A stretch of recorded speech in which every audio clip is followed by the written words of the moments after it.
Hello Mark, my name is May from Sophomore and my student number is 45. Today I'm going to read an article called The Global Food Waste Scandal by Tristram Stuart. The job of uncovering the global food waste scandal started for me when I was 15 years old. I bought some pigs. I was living in Sussex, and I started to feed them in the most traditional and environmentally friendly way. I went to my school kitchen and I said, "Give me the scraps that my school friends have turned their nose up at." I went to a local baker and took their stale bread. I went to the local greengrocer, and I went to a farmer who was throwing away potatoes because they were the wrong shape or size for supermarkets. This was great. My pigs turned that food waste into delicious pork. I sold that pork to my school friends' parents, and I made a good pocket money addition into my teenage allowance. But I noticed that most of the food that I was giving my pigs was in fact fit of human consumption, and that I was only scratching the surface, and that right the way up the food supply chain. In supermarkets, greengrocers, bakers, in our homes, in factories and farms, we were hammering out food. Supermarkets didn't even want to talk to me about how much food they were wasting. I'd been around the back. I'd seen bins full of food being locked and then trucked off to landfill sites, and I thought surely there is something more sensible to do with food than waste it. One morning when I was feeding my pigs, I noticed a particularly tasty-looking sun-dried tomato loaf that used to crop up from time to time. I grabbed hold of it, sat down, and ate my breakfast with my pigs. Laughter. That was the first act of what I later learned to call veganism. Really, an exhibition of the injustice of food waste, and the provision of the solution to food waste, which is simply to sit down and eat food rather than throwing it away. That became, as it were, a way of confronting large business in the business of wasting food, and exposing most importantly to the public that when we are talking about food being thrown away, we are not talking about rotten stuff. We are not talking about stuff that's beyond the pale. We are talking about good, fresh food that is being wasted on a colossal scale.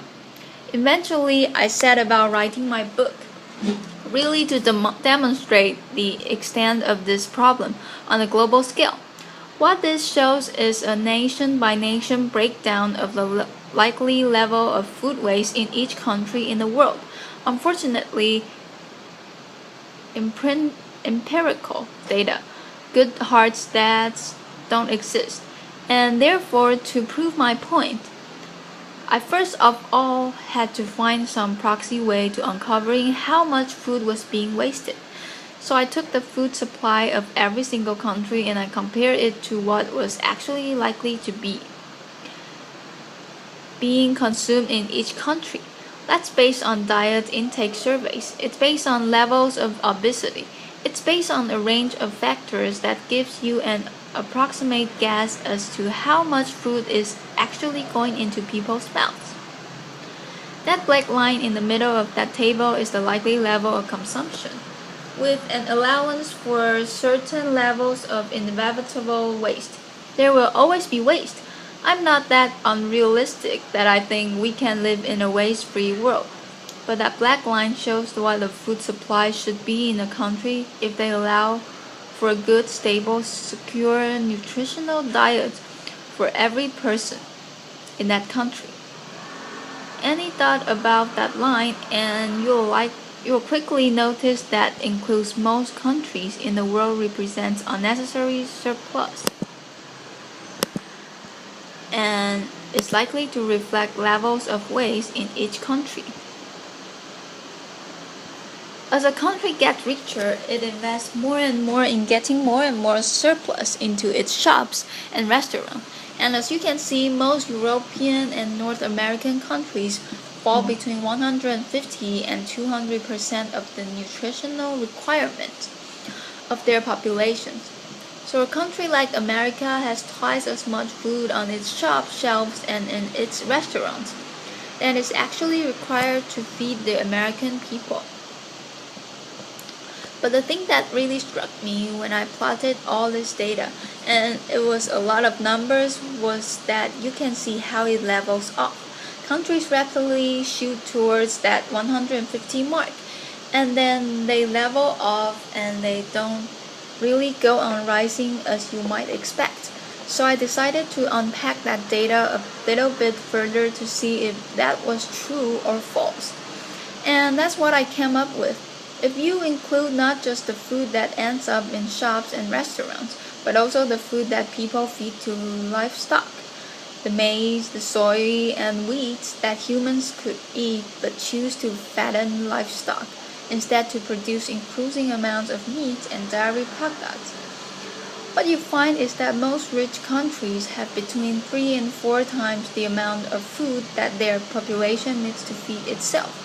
A country like America has 4 times the amount of food that it needs. When people talk about the need to increase global food production to feed those 9 billion people that are expected on the planet by 2050, I always think of these graphs. The fact is, we have an enormous buffer in rich countries between ourselves and hunger. We have never had such gargantuan surpluses before. In many ways, this is a great success story of human civilization, of the agricultural surpluses that we set out to achieve 12,000 years ago. It is a success story. It has been a success story. But what we have to recognize now is that we are reaching the ecological limits that our planet can bear. And when we chop down forests as we are every day to grow more and more food, when we extract water from depleting water reserves, when we emit fossil fuels emissions in the quest to grow more and more food, and then we throw away so much of it, we have to think about what we can start saving. And yesterday when I went to one of the local supermarkets that I often visit to inspect, if you like what they are throwing away, I found quite a few packets of biscuits amongst all the fruits and vegetables and everything else that was in there. And I thought, well, this could serve as a symbol for today. So I want you to imagine that these 9 biscuits that I found in the bin represent the global food supply, okay? We start out with 9. That's what's in fields around the world every single year. The first biscuit we are going to lose before we even leave the farm. That's a problem primarily associated with developing world agriculture, whether it's a lack of infrastructure, refrigeration, pasteurization, grain stores, even basic fruit crates, which means that food goes to waste before it even leaves the fields. The next 3 biscuits are the foods that we decide to feed the livestock: the maize, the wheat, and the soya. Unfortunately, our beasts are inefficient animals and they turn 2/3 of that into feces and heat. So we have lost those 2 and we've only kept this one in meat and dairy products. 2 more we are going to throw away directly into bins. This is what most of us think of when we think of food waste. What ends up in the garbage, what ends up in supermarket bins, what ends up in restaurant bins. We have lost another 2, and we have left ourselves with just 4 biscuits to feed on. That is not a superlatively efficient use of global resources, especially when you think of the billion hungry people that exist already in the world. Having gone through the data, I then needed to demonstrate where the food ends up. Where does it end up? We are used to seeing the stuff on our planets, but what about all the stuff that goes missing in between? Supermarkets are an easy place to start. This is the resort of my hobby, which is unofficial bean inspections. Laughter. Strange, you might think, but if we could rely on corporations to tell us what they were doing in the back of their stores, we wouldn't need to go sneaking around the back, opening up bins and having a look at what's inside. But this is what you can see more or less on every street corner in Britain, in Europe, in North America. It represents a colossal waste of food. But what I discovered whilst I was writing my book was that this very evident abundance of waste was actually the tip of the iceberg. When you start going up the supply chain, you find where the real food waste is happening on a gargantuan scale. Can I have a show of hands if you have a loaf of sliced bread in your house? Who lives in a house where that crust, that slice at the first and last and end of each loaf, who lives in a household where it does get eaten? Okay, most people, not everyone, but most people. And this is, I'm glad to say, what I see across the world. And yet, has anyone seen a supermarket or sandwich shop anywhere in the world that serves sandwich with crust on it? Laughter. I certainly haven't. So I kept on thinking, where do those crusts go? This is the answer. Unfortunately, 13,000 slices of fresh bread coming out of this one single factory every single day fresh bread.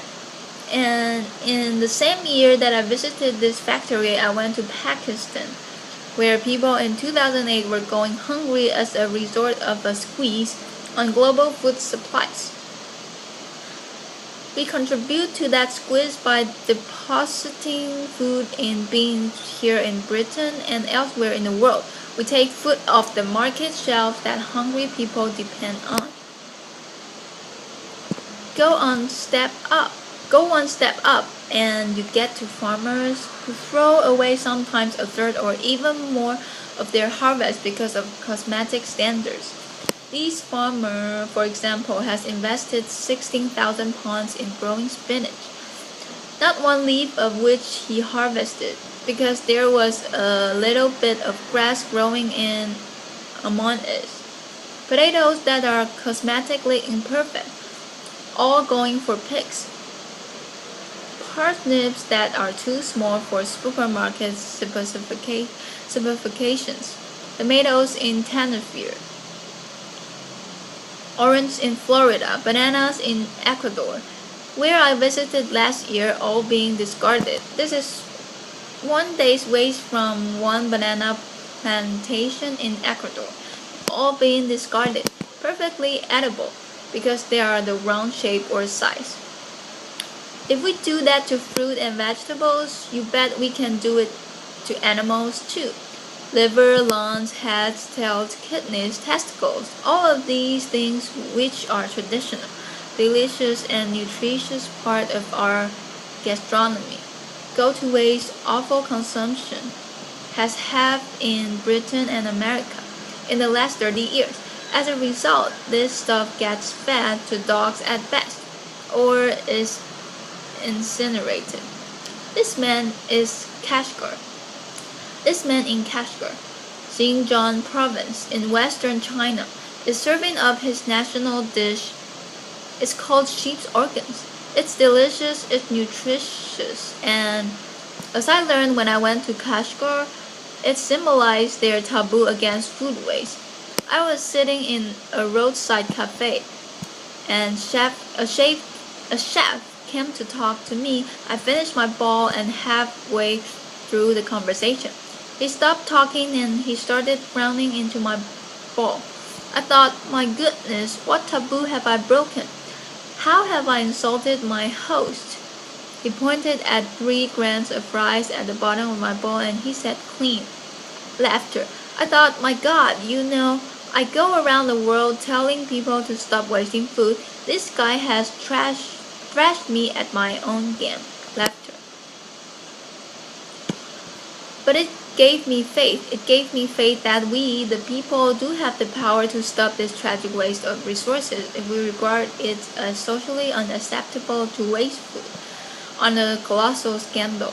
If we make noise about it, tell corporations about it, tell governments we want to see an end to food waste, we do have the power to bring about the change. Fish, 40 to 60% of European fish are discarded at sea. They don't even get landed. In our homes, we have lost touch with food. This is an experiment I did on 3 lettuce. We keep lettuce in their fridge. Most people. Who keeps lettuce in their fridge? Most people. The one on the left was kept in the fridge for 10 days. The one in the middle on my kitchen table. Not much difference. The one on the right I treated like cut flowers. It's a living organism. Cut the slice off, stuck it in a vase of water. It was all right for another 2 weeks after this. Some food waste, as I said at the beginning, will inevitably arise. So the question is, what is the best thing to do with it? I answered that question when I was 15. In fact, humans answered that question 6,000 years ago. We domesticated pigs to turn food waste back into food. And yet, in Europe, that practice has become illegal since 201.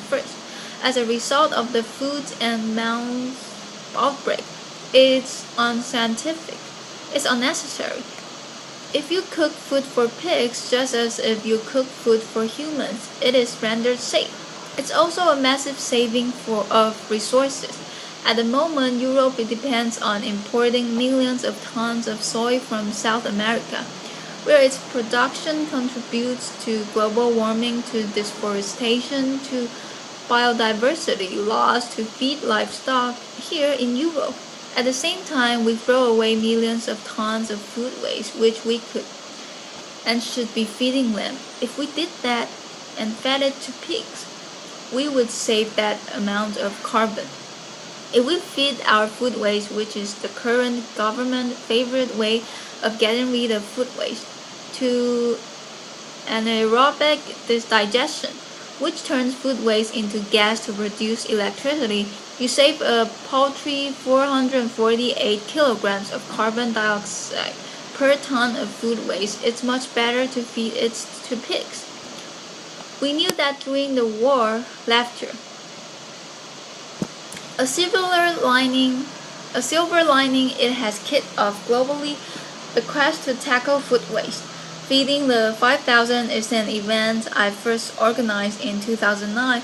We fed 5,000 people all on food that otherwise would have been wasted. Since then, it's happened again in London. It's happened internationally and across the country. It's a way of organizations coming together to celebrate food, to say the best thing to do with food is to eat and enjoy it, and to stop wasting it. For the sake of the planet we live on, for the sake of children, for the sake of all the other organisms that share our planet with us, we are a terrestrial animal, and we depend on our land for food. At the moment, we are trashing our land to grow food that no one eats. Stop wasting food. Thank you very much. Applause. Applause. This is the end of my recording. Thank you, Mark.